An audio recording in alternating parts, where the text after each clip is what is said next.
Hello and welcome to MASHmouth, a podcast covering every single episode of the hit 1970s sitcom, MASH. I'm Ethan. And I'm Vanessa. Vanessa, welcome back to MASHmouth. It's been a minute, but we've returned once again, and hopefully we can get to a point where we don't have to start every episode with sorry for the break, but sorry for the break.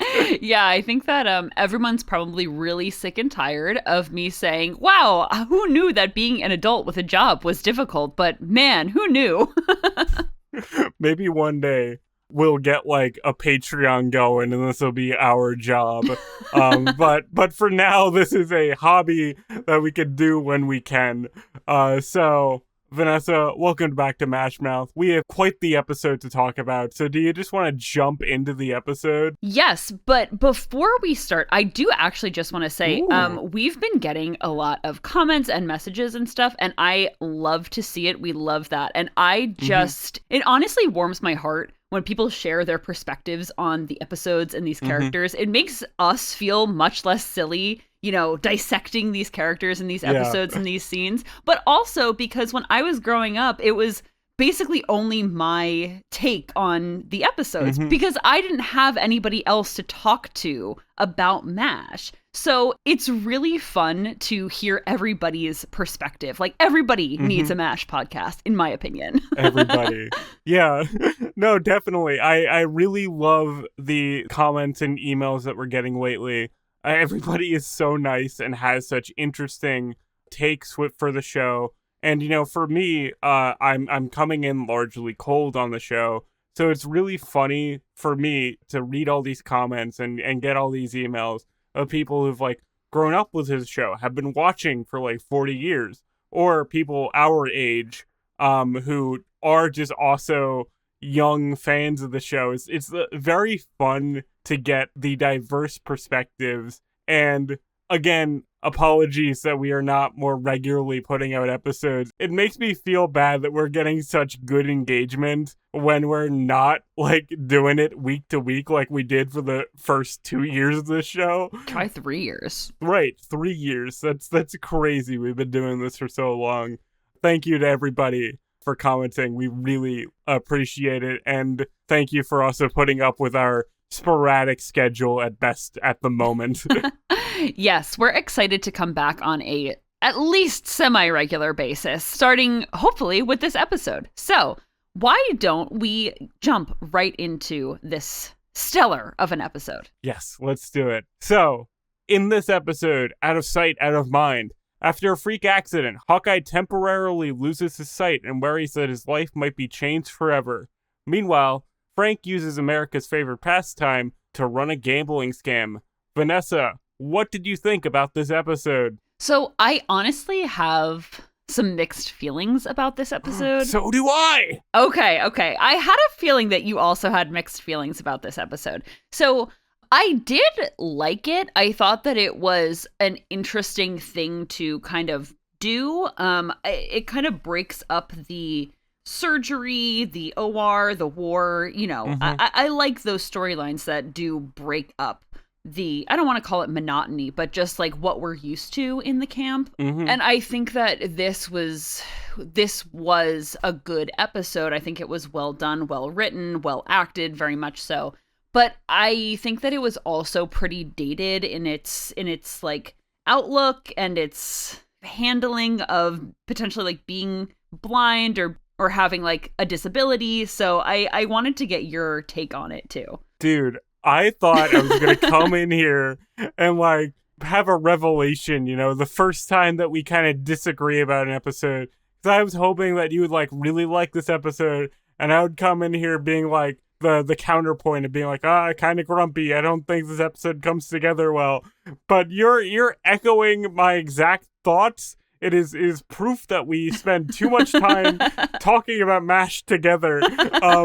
We have pretty much the same opinions, generally speaking, on 95% of the episodes, including this one. I feel largely the same. I feel like the thing that this episode is trying to say about disability and like mindfulness is interesting, but it is something that feels very of the moment of the time it was made. Not that it's aged poorly in like a sense where this is like in poor taste anymore. I think it is like thoughtful and everything with what it's trying to do. It's just that its perspective is from the era that it was produced in. And we'll get more into the fine details of which, but broad overview, I am mixed on this episode as well, without me thinking that it does anything objectively wrong. Mm-hmm. So I'm excited to talk about it with you. I thought we'd have a little bit more of a fun dynamic, but what can you do? We generally agree. We do. And honestly, I can definitely see how like this comes down to, I think, like life perspective, you know what I mean? Mm-hmm. And I don't think that there's anything like inherently wrong with any one perspective on this episode and like what it's discussing. Mm-hmm.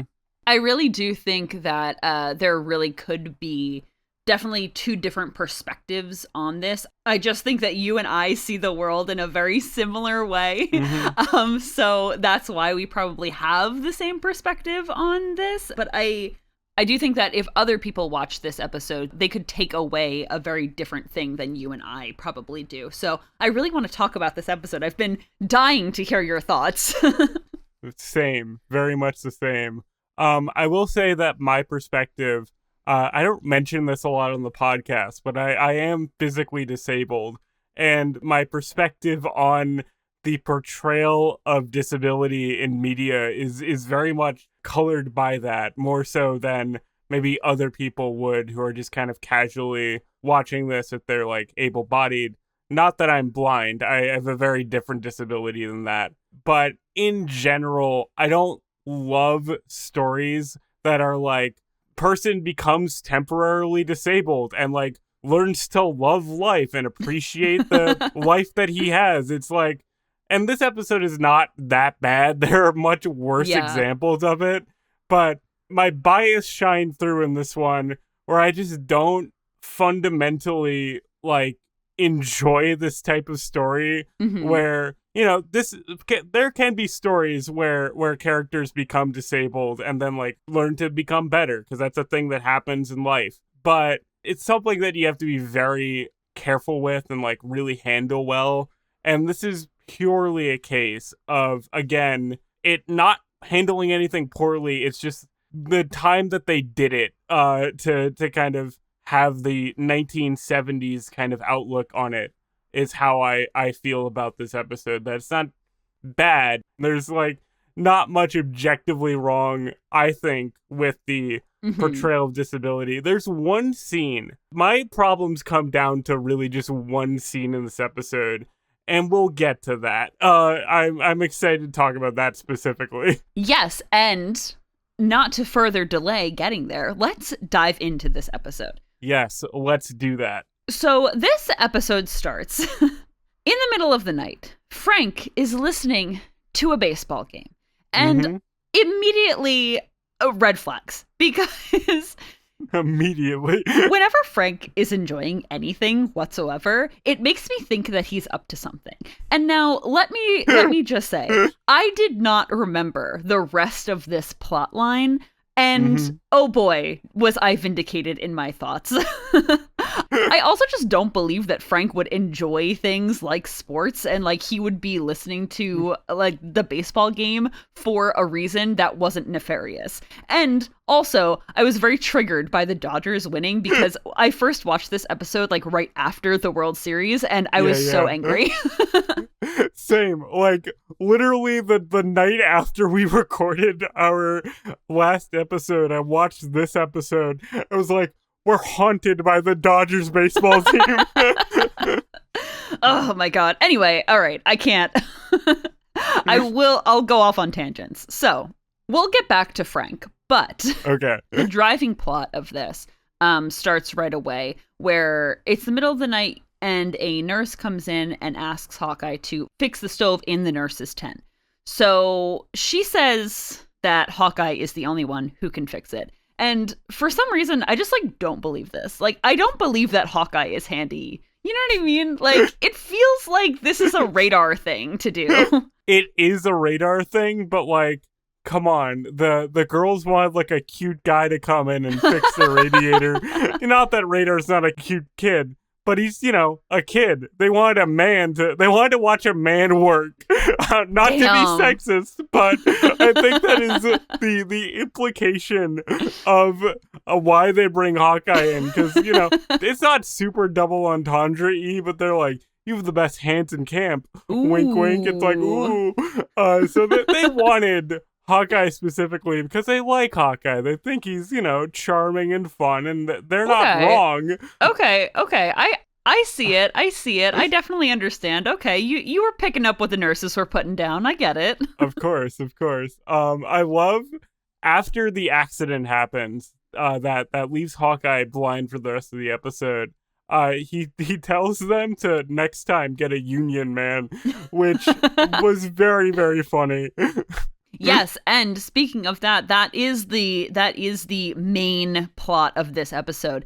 Hawkeye, while he's fixing the stove in the nurse's tent to give them heat, because apparently it's the winter now, it like explodes back in his face. There's like a gas issue, and it burns his eyes somehow. Yeah, he's essentially flashbanged by the stove. It's kind of wild. Yeah, it was, and it was scary too. Like hearing Alan Alda scream like that, he was doing a really good job, and you really believed it. And honestly, it made my skin kind of like ugh, because the idea of something happening to like your face and your eyes like that is terrifying to me. Oh, no, definitely. I 100% agree. I'm very sensitive to eye trauma in media. And to add the sense of kind of actual scariness of this, I really liked how everyone except Frank like immediately jumped up and was like, what happened? It was not played for laughs at all.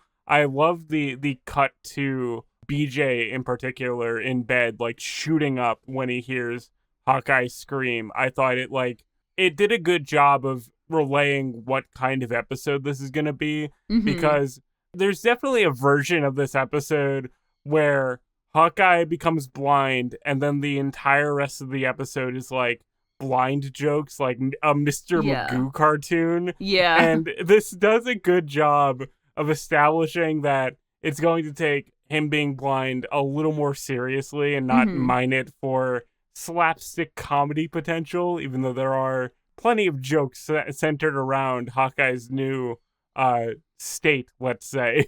And the effects of the kind of explosion in Hawkeye's face is pretty immediate too, because it cuts to an optometrist bandaging Hawkeye's eyes and saying, like, I'll see you in a week, basically. We'll see how you're doing then. And I was honestly wondering whether Alan Alda could see out of that bandage on his face at all, because I don't really see how he could, like how he could even just keep his eyes open with something on his face like that. So I was really interested. I couldn't find anything about it, but I was pretty interested. If it was a thin enough cloth, he might have been able to, but he might have gone very method with this. We don't know.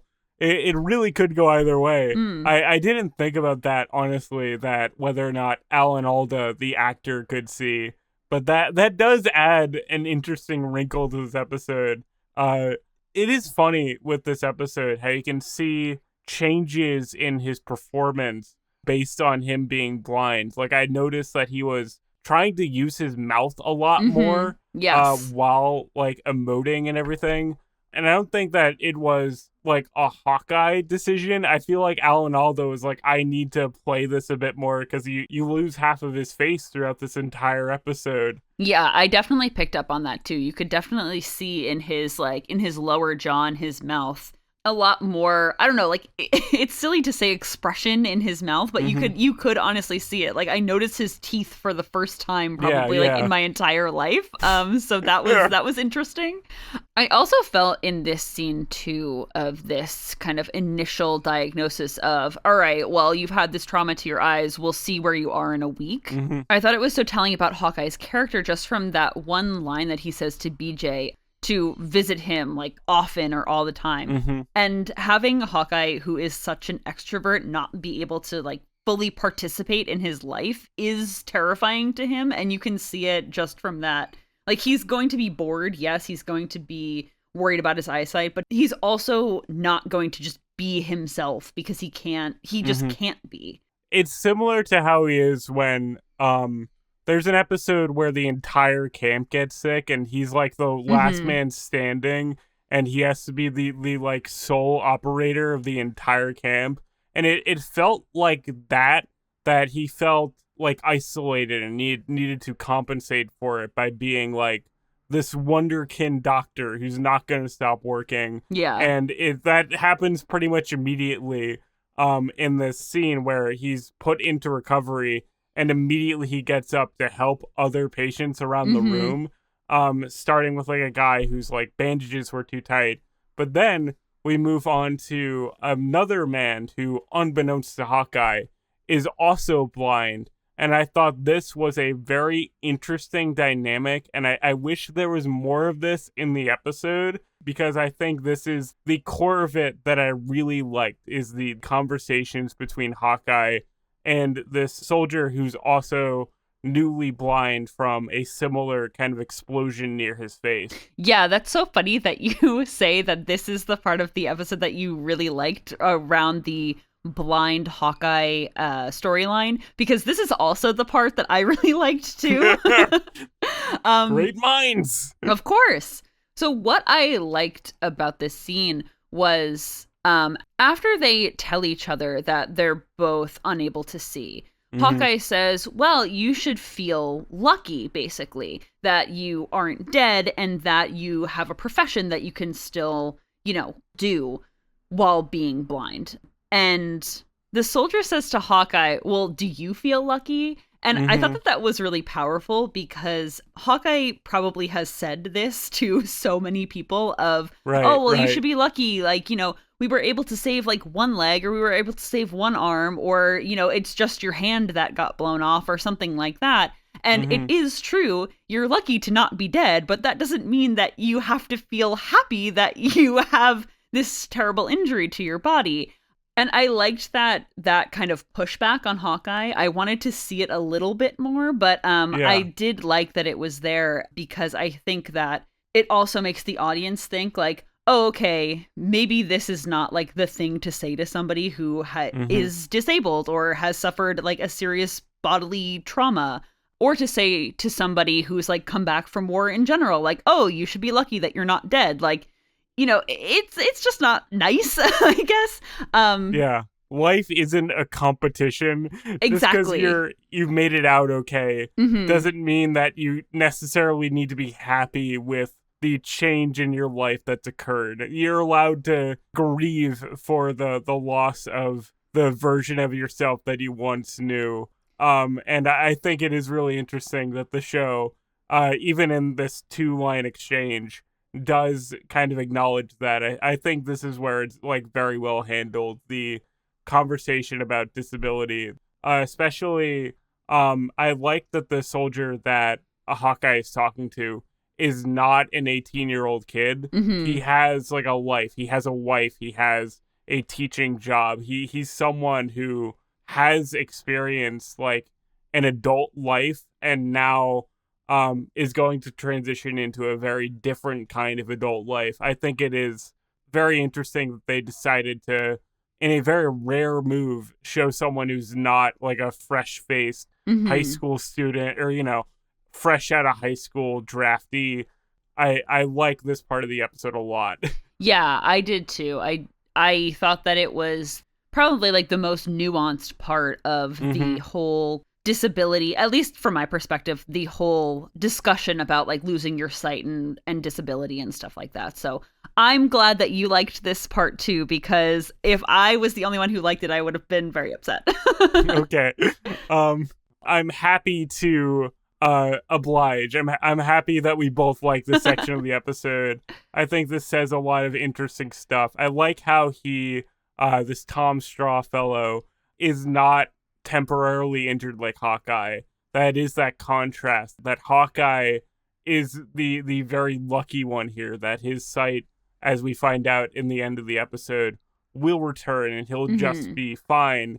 But meanwhile, this guy who, again, has to deal with, like, how his wife is going to feel about his new status, has to really live in it. I thought it created a good amount of, like, contrast and dynamic. And I wish the episode, not that I think this episode is bad as is, but I wish the episode was more focused on these two kind of contrasting each other and not debating philosophically, but, you know, having a little bit more of like a back and forth kind of back and forth play kind of vibe. Yeah, I would have liked to see more from this soldier just in general. And then I also would have liked to see him interact with Hawkeye a little bit more too. I agree with you on that one. But beyond this too, Hawkeye is kind of just being his normal self, just not at full capacity type of thing. The next scene after this is Hawkeye being passed around to a bunch of people in the camp to guide him and help him and stuff like that. Originally, Hawkeye is with Radar in the swamp, and he's like messing with Frank still, which is really funny because Hawkeye puts Radar's glasses on over his bandage. And I just thought that was like a really funny thing to try to like get a rise out of Frank with. But also what was even more funny is that it worked. Like Frank got so angry and disgusted over Hawkeye. And I just love that. Frank says in response to Hawkeye joking around and like putting glasses on his own bandaged face, you know, not hurting Frank at all. Frank says the handicap usually like know how to behave. And let me tell you, Frank, they do not. Handicapped people, not to speak for everybody, but in my experience, including myself, handicapped people are the goofiest people you'll ever meet. We are a bunch of goofballs. So that was my question for you. I had it in my notes. Ethan, is it true that handicapped people usually know how to act properly? I mean, I do this podcast. We have 100 episodes of backlog of me being a silly boy on recorded mic. So not just you with 10 years of friendship experience behind us, but our listeners I'm sure are aware that I am never the most professional man in the room. Yeah, take that, Frank Burns. We've burned you 50 years in the future. So I also thought it was really funny too when Klinger comes in and he's in his typical Klinger garb in a dress that's quite nice. Apparently it's silk. Ooh. He says to Frank, I wore this with you in mind. And of course it's funny. And Hawkeye was also messing with Frank. And I just love that everyone is just back to messing with Frank again. And there's no one's scared of him. No one's worried that he's going to like, jump off a cliff or anything like that. Nobody cares. And I love that. Good. I'm glad. Listen, you can only have the pass of we're worried about your mental health, Frank, for so long. Frank, you know, we all know who Frank is. We know what his boundaries are. It's fine. He got over it. It's chill. He's Frank Burns. It's gonna be okay. It is. Like, everybody came off of the we feel bad for Frank cloud real quick. I am a little surprised at this episode that Mr. Donald Penobscot was not mentioned. I kind of wanted a continuity nod with him. I wanted to know what Margaret was up to in regards to their relationship, but alas, it was not meant to be. Don't worry, he will be back. I promise that this is not a retcon. We got a comment saying this is the Donald Penobscot era, and I have not stopped thinking about it since. That's a very good way to put it. The Donald Penobscot era. I like that. Okay. That's what we're calling this from now on. So one thing that I could not stop thinking about in this next scene was how bored and annoying Hawkeye must be to everybody around him. A bored Hawkeye is never a good thing. Because in the next scene after he walks around camp and, goes to the mess tent and stuff like that, Hawkeye's sitting with Colonel Potter and just kind of like blabbering on. about Maine and lobsters and making jokes and stuff like that. And Colonel Potter, poor Colonel Potter, is just trying to like do his paperwork, do his job. This, first of all, in regards to the Colonel Potter blabbering sesh that went on, I do have to give credit to the actors and the writers that, you know, Hawkeye might be annoying, but there's never a point where anybody's like blows up at Hawkeye for being annoying, because it's like he's going through something right now. He's just trying to cope with it. And even though you could tell that Colonel Potter is not into it, there was never a point of anybody getting angry at Hawkeye for kind of just being a motor mouth or anything like that, except for Frank Burns, who, you know, is always angry at Hawkeye. But I thought that aspect is well handled, that a worse version of this story would be like somebody getting mad at Hawkeye, and then I would be on this being like, excuse me, my man is going through some eye trauma right now and is just trying to cope with his current existence. But they do handle it well of, yeah, Hawkeye's annoying, but it's not a problem for anybody else. Yeah, absolutely. I thought it said a lot also about Hawkeye's character too, or it was like a nice continuity of character, I should say, because Hawkeye is in fact a yapper.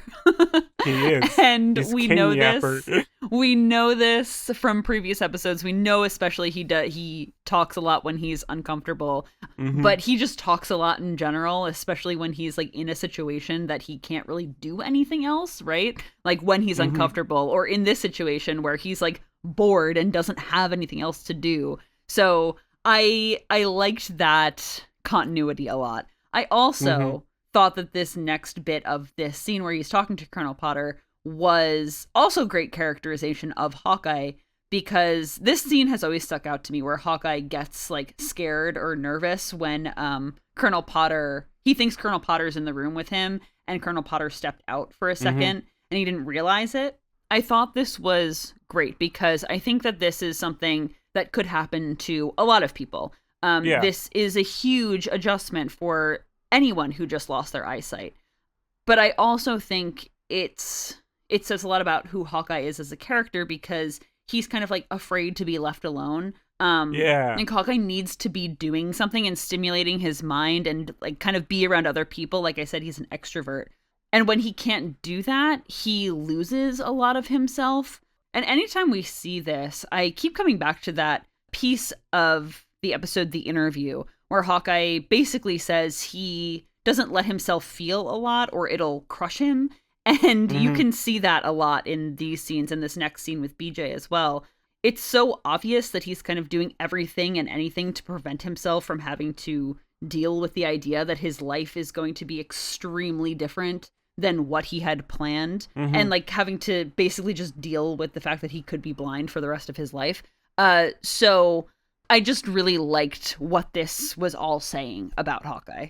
No, that is an interesting takeaway for this, like, very minor bit. I think you are right that it is saying something very interesting about Hawkeye, and I like this part in isolation, but the issue I have with this scene in particular is actually because of what happens next.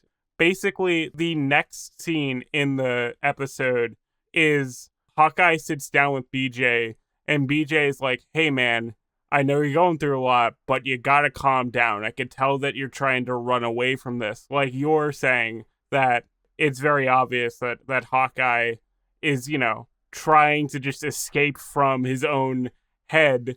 And then in this scene, Hawkeye tells BJ, like, oh no, I don't feel that way at all. I'm, like, enlightened. This morning, I sat down for 2 hours and listened to the rain, and it was the most amazing thing that's ever happened to me. And this is, like, the crux of the episode where I'm like, I don't like this part at all. This is not a section of the episode that I think is very well handled. And even within the structure of the episode itself, beyond my own personal like biases towards disability representation, I feel like this point is not well illustrated in the episode, because we just had the scene where Hawkeye's freaking out because he was alone for 15 seconds. And then the next scene, he's like, oh no, I'm like zen about this. I've been changed for the better. I feel like this could have been, even in this kind of dated point of how enlightening it can be to become disabled, even temporarily, how much more meaning you can find in life. I feel like that point would have been much better illustrated if there was a scene of Hawkeye sitting in the rain quietly by himself and just listening, rather than him monologuing it to BJ. I definitely agree. I didn't love this. I definitely understood what the writers were kind of trying to do, because honestly, I can imagine that when a person loses one of their five senses, that the experience for them, in the way that like Hawkeye is explaining, like, oh, my hearing is so heightened because I have to rely on it so much, like stuff like that. That's definitely not what they were saying, though. And I also agree with you, too, that it's just not placed the best. Like you said, Hawkeye does freak out 15 seconds before. And I think that it becomes kind of clear in this monologue that the writers were kind of writing from a place where they knew that Hawkeye's blindness was temporary. So it was kind of like a nice, fun thought experiment. But Hawkeye was certainly not talking as someone who is kind of facing a lifetime of never being able to see again, or a lifetime of being physically disabled from that point on. And it's not to say that, like, Hawkeye couldn't have maybe gotten to that place, right? Like, but I don't think that it was super well executed, this monologue, in what the writers were trying to do there. Because this section of the episode, and I don't think the episode as a whole is kind of built around this, but what Hawkeye's saying has nothing to do with, like, being disabled or being blind or anything like that. His character arc, in terms of what he talks about in this monologue, is just him learning to be more mindful of, like, learning to appreciate the slow moments in life. And that's fine. Like, that's a good thing for him to kind of learn. I just don't think it's justified within the story at all. This is just kind of a thing that comes out of nowhere and then kind of isn't really brought up again until the very end, where Hawkeye says, like, and I learned how to see without my eyes. It's like, okay, bud, calm down, bud. You've not changed your life because of the week you couldn't see. Calm yourself. But with what you're saying, with Hawkeye kind of gaining more sensory appreciation, like better hearing because he had to rely on it more, that's another thing that kind of bugged me about the episode. And this is like a more minor point, but Hawkeye's kind of like superpowers of like knowing what everything was, like when they put food on his plate in the mess hall and he was like, I know exactly what that is. I know exactly what that is. Or even when he like touches Margaret's arm for 5 seconds and he's like, hello, Margaret. I don't like that. I don't like the blindness as a superpower kind of thing, especially because it's only been a short amount of time. I know that blind people and deaf people, I imagine, have heightened senses for what they're lacking, but it's not something you develop like immediately. It takes, months and years of really listening to your body to do so. And like Hawkeye coming into the OR and like smelling perforated bowel and like no one else, I'm like, okay, calm down. He did not become Daredevil overnight. So I'll wait until we talk about trivia in this episode to really kind of discuss why that didn't bother me as much. And that could just be from me coming from a place of like having researched the episode beforehand.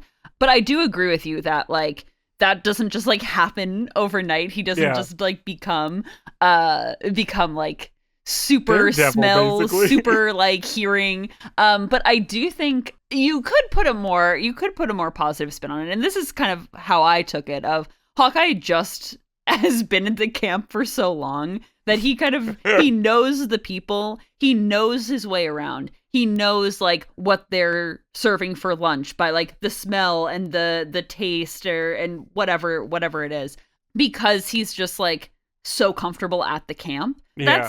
That's I feel like the more generous reading, and that's how I kind of took it, that Hawkeye was more, it wasn't necessarily like, oh, his senses were super heightened because of his blindness. It was more like, oh, Hawkeye just has been here a really long time. He could do this with his eyes closed type of thing. Okay. That is more fair. That's definitely the fair reading, where I definitely took it more as Hawkeye, even if he was kind of, faking it a little bit during like lunch hall thing, immediately knowing Margaret. I'm like, come on, bud. But especially the perforated bowel thing was like, why does he have superpowers? And they even joke about it, saying, who was that masked man? And I thought that line was very funny. Yeah. But just this general trope of immediately becoming more heightened senses is just something that rubs me the wrong way. So I'm like more prone to take it in bad faith, but I definitely hear what you're saying, that you can read this as not his heightened senses, more him being like, I know where everything is. I know what everybody feels like to a degree. I can play guessing games. To be fair, too, Hawkeye did say that he knew it was Margaret from her perfume. So that does also make a little bit more sense. But I suppose. I do really hear you on that one.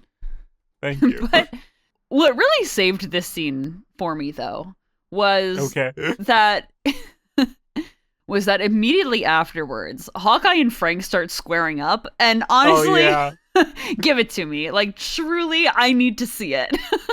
I wanted to see blind Hawkeye rumble with Frank so bad.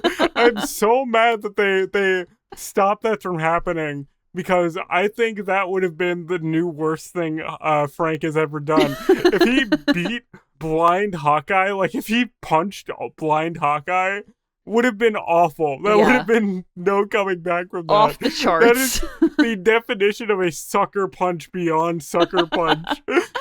Yeah, it was that was a good one. And then BJ's line afterward of saying, I stopped him so he wouldn't kill you, was just the icing on the cake, the perfect bow on a very funny concept of finally Frank Burns wants to beat up Hawkeye, and Hawkeye's blind. That's the only time he would be able to win in a fight, obviously. And continuing with stuff that I thought was like very funny, I did enjoy Hawkeye not scamming anybody in the nurse's tent, but I like that whole scene, how like playful it was, and kind of you could really see Hawkeye trying to lay on the charm a little bit while in his current state. I felt like that was a good use of him trying to cope. I felt like he was still trying to be his regular self and trying to like push boundaries, especially him like, and I know I just complained about Hawkeye's super senses, but it was very funny that he immediately knew when one button was popped from a shirt. That was a good use of Hawkeye's newfound superpowers. Yeah, this scene, one of the reasons this episode always came back to me in my mind as a kid was because this scene in the nurse's tent, I'm like, oh, I would also be uncomfortable undressing in front of somebody that, like, I don't know that well, even if they can't see, like, so that always just was in my mind. But I agree, I thought that this was, like, a fun, good use of Hawkeye kind of being blind in this episode. This is probably the, like, most charming, fun use of the blind plot in the episode, and I felt like it did a good job to kind of counteract the heavy, self-serious monologue they just gave, that he moves on. It's like, I'm so mindful now. Anyway, I'm going to go make some women uncomfortable. That's funny. Yes, I totally agree.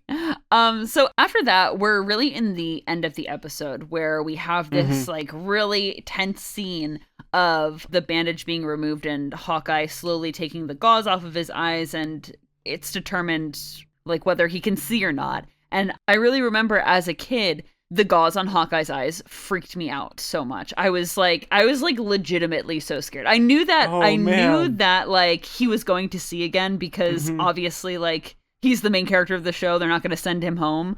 But I was so like freaked out at the idea of gauze being on my eyes that I couldn't watch that scene for so long. Oh man, that's so funny. I didn't have anything like that I can remember at the moment, but I've definitely had TV shows and movies that I watched as a kid, and there's going to be this big dramatic turning point, like the character was either going to be this way or this way, and it was going to change them in some way. And I remember watching TV shows and movies as a kid that I would see multiple times, and each time I watch it, I'm like, what if this time it's different? What if this time Hawkeye's blind? That would be me watching this episode. I would be not worried about the gauze specifically, but I'd be like, what if this time Hawkeye was permanently blind? I don't know that they can't do that. There might be multiple versions of this episode. That's really funny. Yeah, I don't know why the gauze freaked me out so much, but yeah, it did. But come to find out, there are not multiple versions of this episode, and Hawkeye is not blind. And the reaction of him taking the gauze off and realizing he could see was so underplayed that I was like, wait a minute, is he blind? Because he just says, I have 5 fingers, right? And then the doctor's like, hey, you can see. I'm like, that's not the reaction that I would be like, oh, you can see. Like, yeah, of course, he's got 5 fingers. I don't know. He could just be saying that. That did feel like such a Hawkeye thing, though, of course he was being a smartass about it. You know what I mean? Cheeky about it. Yeah, exactly. Like, not the time for a joke, my man. But when has Hawkeye ever had an appropriate time for a joke? Truly. That's true. His MO. That is true. This man's a motor mouth and will joke about any situation. It's true. So, yay, Hawkeye is not blind. Well, that is not something that I think that anybody was really expecting. But, I mean, they did kill off Henry Blake, so... Imagine season 5, episode 4. Not even a season finale. It's just, okay, by the way, Hawkeye is going to be blind for the rest of the show. It's like if House got disabled in, like, season 2 of the show, and you're like, oh, this is the rest of the show, huh? Yeah, exactly. Like, I can't imagine that the audience at the time wasn't like, oh, but it could happen. It could happen. They did kill off Henry out of nowhere. So, right. Hey, who knows? If you don't know the show in totality, I'm sure Henry Blake's death really put you on edge for literally any dramatic scenario happening for the remainder of the show. Yeah, exactly. That's what I mean. So, like we said, Hawkeye's not blind. Great. Woo! But we did mention that there is a B plot to this episode, which is Frank using baseball to scam people out of money. And I just think that this subplot is so funny because Frank Burns, Mr. like, I love my mother, I can never do anything wrong, this, that, and the other thing, like army regulation. Yeah. Frank Burns is gambling, number 1, and cheating, number 2. I mean, he's a cheater, right? Like, we know that. But I would just assume that Frank Burns would be very much against gambling. And here he is putting money on stuff. I think he has been against gambling in the past. He must have been. He just becomes a hypocrite when he can win. Exactly. So, at the top of this episode, I mentioned that I was extremely, extremely skeptical of Frank Burns watching sports, or listening to sports, I should say, for enjoyment. And I was right, because Frank listened to the game at, like, midnight, whatever, right? At 3 a.m. At 3 a.m., yes, that's what it was. And so then at noon the next day, when they're replaying the broadcast for the people who are, in the time zone difference, he says, do you want to put money on the fact that this team will win over this team, knowing full well what team wins at the end? And honestly, Frank Burns, I'm so angry for him for sullying the good sport of baseball with his cheating. And corrupting honestly, America's pastime. That's what I mean. And like, who is he? Is he an Astros fan? How dare he be cheating at baseball? Frank Burns, this is a new low for me. Again, I love that you're big sports person, that you're genuinely upset by this. It's a great quirk of yours. Ugh. But I must say I agree. I think, to your point of Frank not enjoying sports in his personal life, I bet that he would watch baseball just because it's the patriotic thing to do. You know, he's like, well, I'm American. Americans like baseball. And he's sitting there for 9 innings being like, when is it over? That's so true. That's so true. It's just like, you know that Frank Burns eats apple pie but doesn't like it. You know what I mean? Because he's like, it's as American as baseball and apple pie. So you know he's sitting there not enjoying either thing. Oh my gosh. The way that this irritated me so much, and it's just irritating me still a month later after the Yankees lost the World Series. It's making me furious. I'm surprised that this scam worked at all, by the way, because you figure that they would announce somewhere that it's a rebroadcast, but I guess it's an era where if you're not listening to the whole thing, you wouldn't know. But I feel like if you're into baseball enough to listen to a broadcast of it, you would like know that it's not a current airing. I don't know. I don't know how it worked in the 50s. I think that they knew that it was being rebroadcast, but I think that the enlisted guys just didn't think that Frank Burns would ever pull a scam like this. 3 in the morning. Exactly. Pull a scam like this, or like enjoy baseball, because he's just a terrible person. And so Hawkeye, of course, knows what Frank is up to, right? When he does it. Also, sorry, side note on this too. He's scamming enlisted guys who make considerably less money than him. And I just like, that just makes me so angry. The economics, the social class. Exactly.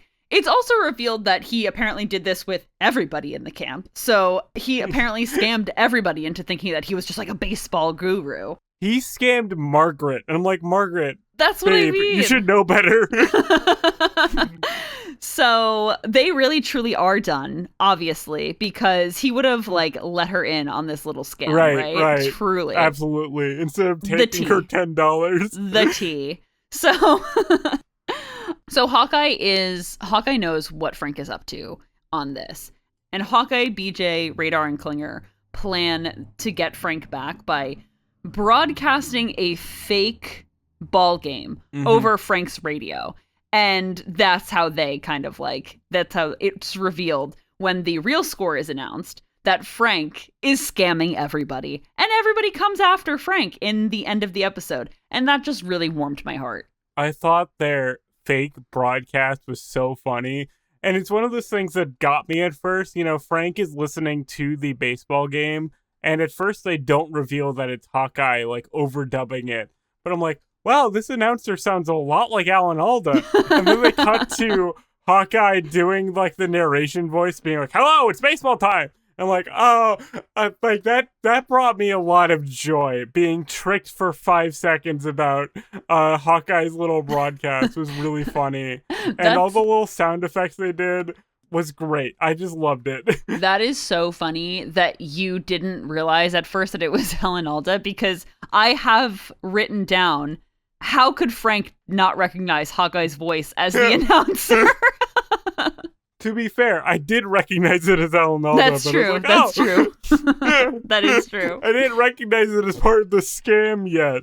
So, or the counter scam, I should say. Yeah. Okay. All right. That's fair. That's fair. But in the end, they do get Frank Burns, and the fake broadcast is that Cleveland beat the Yankees, but the real broadcast is that the Yankees beat Cleveland, and we know that Cleveland could never beat the Yankees, especially back in the day. Take that, Guardians fans. That's it. This is going to be our most contentious episode just for your baseball hot takes. People are going to come out of the woodwork and be like, Yankee fan, get out of here. Boo, boo. I'm unsubscribing. But I think that it all wraps up nicely in the end, because like I said, no one is sparing Frank's feelings anymore when it comes to cheating people out of money. Nobody cares that he just got broken up with in the last episode or in the last week. everybody wants their money back. So Exactly. I think that's a good vindication. Yeah. Frank was slick for about 5 minutes, but he wasn't slick enough to not do his scam in the presence of Hawkeye, the man who he knows was listening to him on the radio. It's true. Frank Burns will just never get ahead.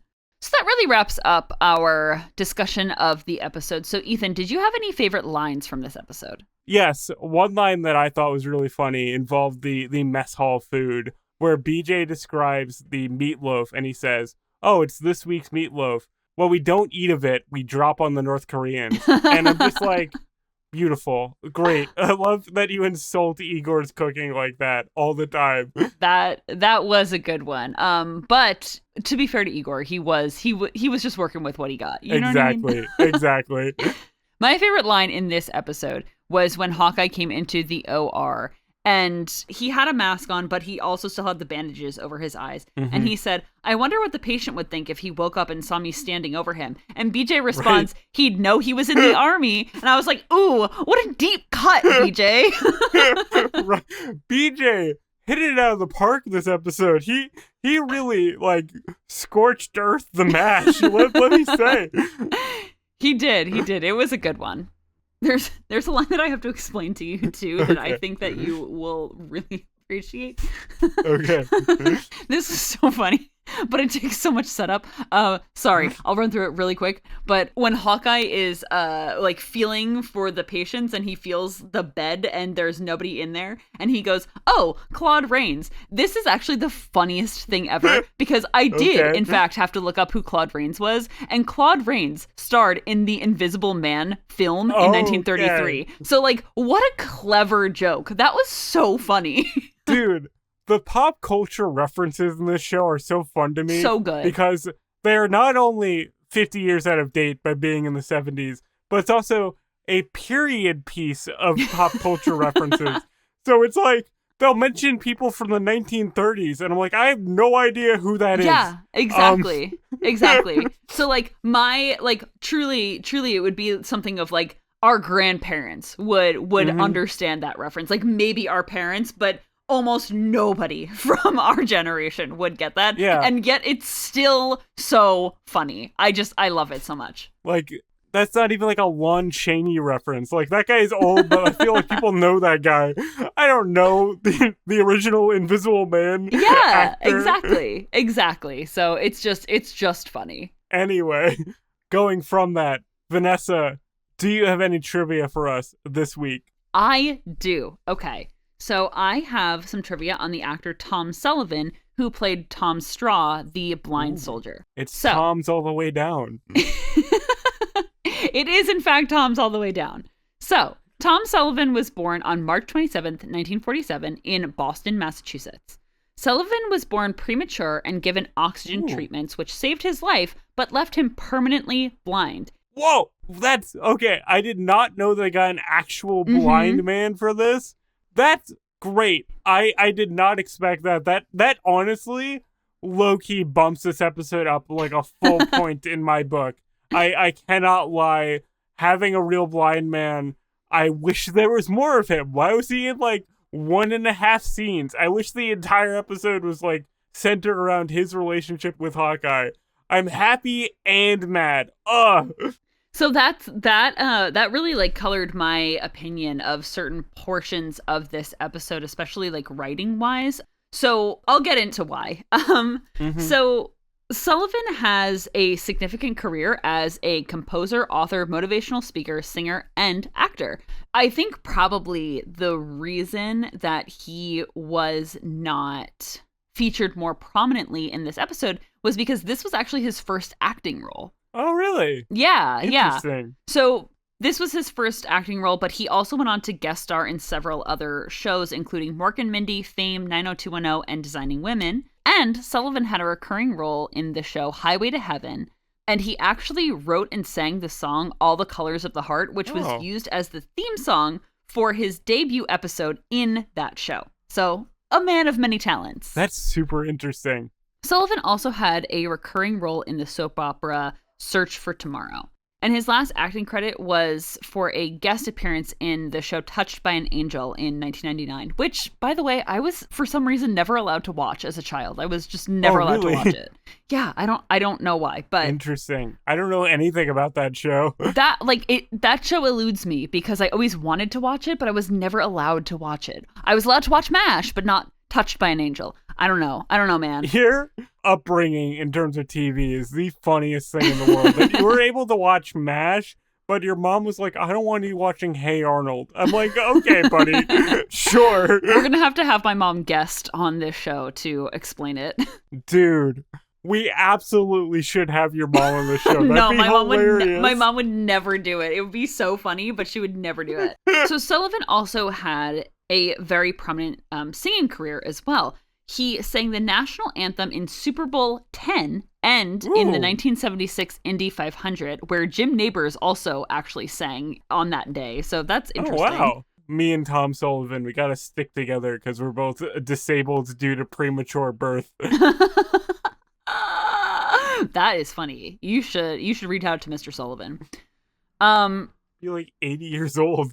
Like, hey, what's up, man? Just watched your episode of MASH. You were really cool. Sullivan also released 2 studio albums, one in 1972 and one in 1976. Ooh. Sullivan published several books throughout his career, including If You Could See What I Hear, which is an autobiography of his life and was adapted into a film by the same name that chronicles Sullivan's time in college. I'm going to have to seek that out. I actually do like memoirs and whatnot by disabled people. That's a small pastime of mine to read those.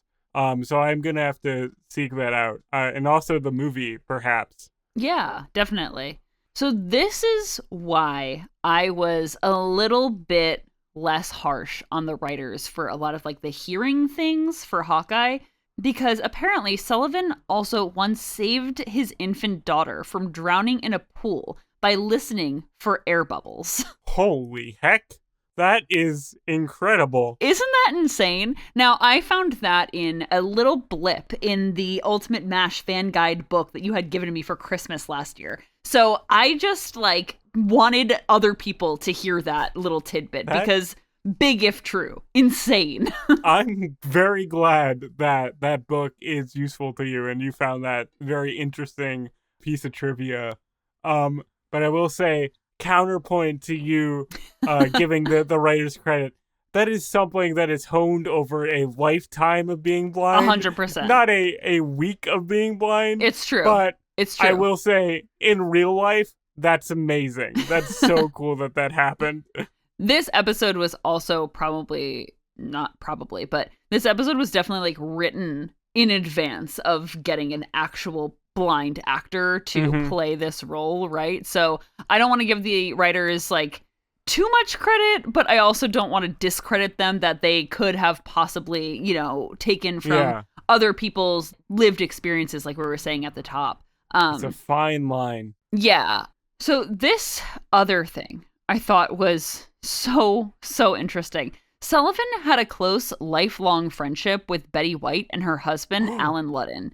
And Sullivan and White actually co-wrote several of Sullivan's books together, including The Leading Lady in 1991, which told the story of Sullivan's first seeing eye dog, who lived with Betty White after being retired from service. This might be my favorite man in the world. This sounds like the coolest dude ever. Isn't that crazy? That is just so crazy. I loved that fact. I did not think Betty White was going to cross over into this picture today, but here we are.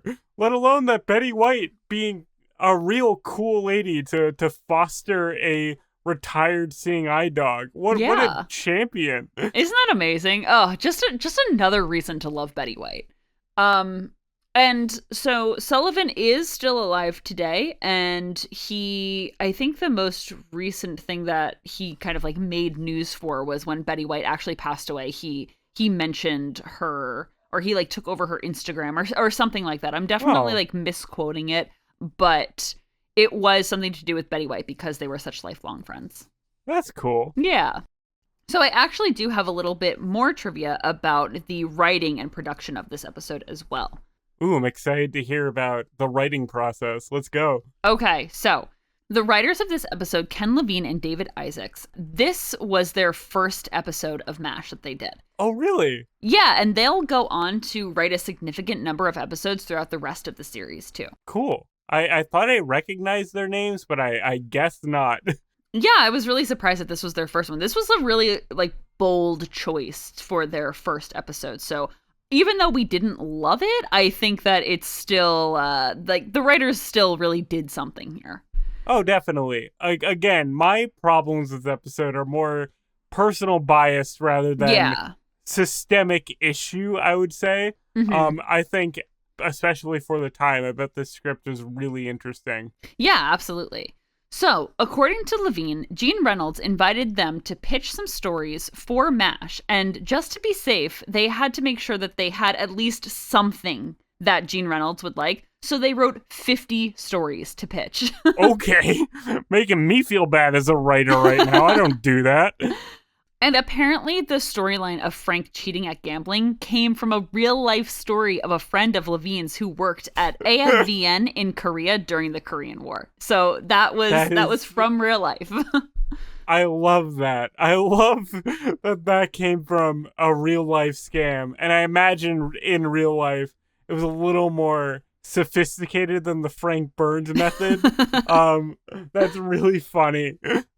And so this is where I kind of feel a little bit bad, right? About not liking Hawkeye's monologue scene in this episode. Levine said that speech that Hawkeye gives about what it's like to be blind took them 3 days to write. Okay. I mean, I'm sure that was something that they really labored over. But I don't know. I want to give them their flowers, but I still think you missed the mark, especially in my feelings today. No, definitely. I think that these poor gentlemen were not writing for 20-year-olds in the year 2024 at the time. So just to give them their credit, they did their best. They did the best that they could do, and apparently it really meant something to them. Obviously, because this was their first episode of MASH, and they knew how crazy and good the show was. So I think that they definitely did the job. You know, they definitely did their job. No one involved in the show could have ever anticipated there being a hour-long podcast about the episodes that they write. We are definitely not holding anything against them. Okay. That's really cool. I'm very excited to see what these writers do in the future, because I do think this is a very interesting first episode. I will watch their careers with great interest. So, Ethan, what was your martini rating for this episode? Ooh, I'm mixed on it. I'm going to go with my gut right now and just say 3.5 out of 5. You know, solid, not amazing, but definitely solid. What about you? I am at the exact same point. This is a 3.5 for me. I really like this episode. I think it's really well done.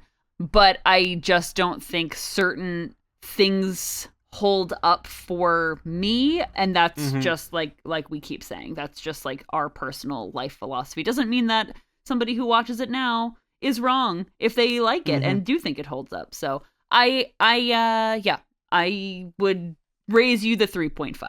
I can't believe I came into this episode thinking that we would have a combative discussion, and then this is the first episode in 20 episodes that we fully agree on the rating right away. When do we ever agree on the rating? When do I rate something the same as you? Truly, that's crazy. That is crazy. We are truly mind melding in this one. We are. We really are. So anyway, just to wrap up, we'd like to give thanks to Jacob for your backcovering, our technical consultant, Vanessa's sister, Melissa, for awesome cover art, and of course, our listeners. Thank you so much for listening. Links to our music, social media, and contact the show are in the description as always, including a link to our brand new redesigned website. Go ahead and check that out. And join us next week for Season 5, Episode 5, Lieutenant Radar O'Reilly. But until then, don't taint the good name of baseball. Goodbye, farewell, and amen. Bye, everyone.